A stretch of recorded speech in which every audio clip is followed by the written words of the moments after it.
যারা আমার নিয়মিত মিনি ব্লগগুলো দেখো তো তারা জানোই যে আজ হচ্ছে বাড়িতে কালী পুজো, তো যার জন্য সকাল সকাল এখানে স্নান করে নিয়েছি এবং স্নান করার পরে যাই বড়মাদের বাড়িতে রাঁধুনি হিসেবে অংশগ্রহণ করেছে আমাদের ছোট রাধা বৌদি। তারপরে আর কি মায়ের মন্দিরটা এখানে তোমাদেরকে দেখালাম কি সুন্দর করে সাজানো হয়েছে।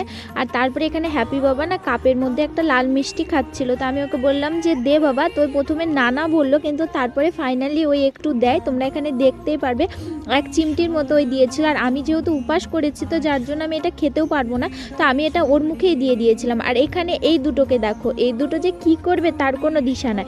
তারপরে কিছুক্ষণ বসে থাকার পর দিদি নিয়ে আসলো চা। তোমরা ভাববে যে আমি আবার চা খাচ্ছি কেন, তা আমি আগে বলে দিই আমি কিন্তু নির্জলা উপোস করিনি, আমি জাস্ট চা খেয়েছিলাম আর শরবত খেয়েছিলাম, এছাড়া আর কিছুই খাইনি, ফল টল ওগুলো কিছুই খাইনি। আর এখানে এদের দুইজনাকে দেখো, এর নাম হচ্ছে বিদিশা আর এর নাম হচ্ছে ঋদ্ধিমান, কিন্তু একে ডাকে আমি হ্যাপি বাবা। এই বাচ্চা ঝুটি আর এই করছে কান্না, কি যে আর বলবো।